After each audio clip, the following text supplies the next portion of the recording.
أولم يعلموا أن الله يبسط الرزق لمن يشاء ويقدر إن في ذلك لآيات لقوم يؤمنون قل يا عبادي الذين أسرفوا على أنفسهم لا تقنطوا من رحمة الله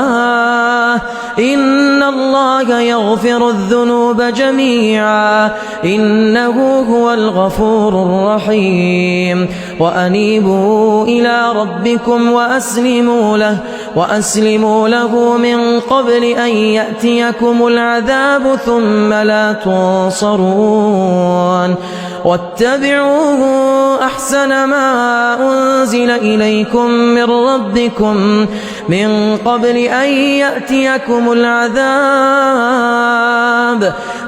قبل أن يأتيكم العذاب بغتة وأنتم لا تشعرون أن تقول نفس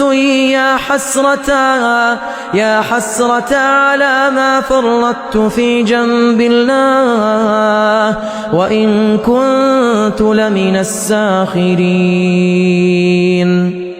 أو تقول لو أن الله هداني لكنت من المتقين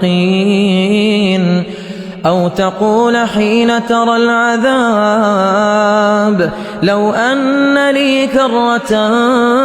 فأكون من المحسنين بلى قد جاءتك آياتي فكذبت بها واستكبرت وكنت من الكافرين ويوم القيامة ترى الذين كذبوا على الله وجوههم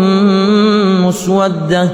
أليس في جهنم مثوى للمتكبرين وينجي الله الذين اتقوا بمفازتهم لا يمسهم السوء ولا هم يحزنون الله خالق كل شيء وهو على كل شيء وكيل له مقاليد السماوات والأرض والذين كفروا بآيات الله أولئك هم الخاسرون قل أفغير الله تأمروني أعبد أيها الجاهلون ولقد أوحي إليك وإلى الذين من قبلك لئن أشركت ليحبطن عملك ولتكونن من الخاسرين بل الله فاعبد وكن من الشاكرين وما قدروا الله حق قدره والأرض جميعا قبضته يوم القيامة والسماوات مطويات بيمينه سبحانه وتعالى عما يشركون ونفخ في الصور فصعق من في السماوات ومن في الأرض إلا من شاء الله ثم نفخ فيه أخرى فإذا هم قيام ينظرون وأشرقت الأرض بنور ربها ووضع الكتاب وجيء بالنبيين والشهداء وقضي بينهم بالحق وهم لا يظلمون ووفيت كل نفس ما عملت وهو أعلم بما يفعلون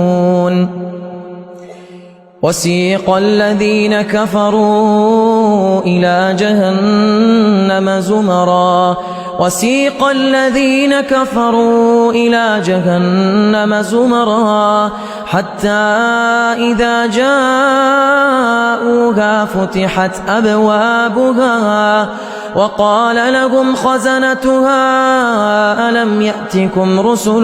منكم يتلون عليكم آيات ربكم وينذرونكم لقاء يومكم هذا قالوا بلى ولكن حقت كلمة العذاب على الكافرين قيل ادخلوا أبواب جهنم خالدين فيها فبئس مثوى المتكبرين وسيق الذين اتقوا ربهم إلى الجنة زمرا حتى إذا جاءوها وفتحت أبوابها وقال لهم خزنتها سلام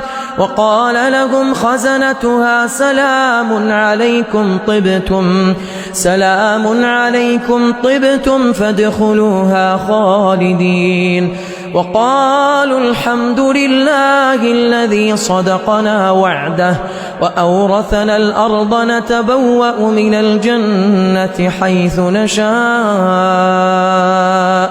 فنعم أجر العاملين وترى الملائكة حافين من حول العرش يسبحون بحمد ربهم وقضي بينهم بالحق وقيل الحمد لله رب العالمين.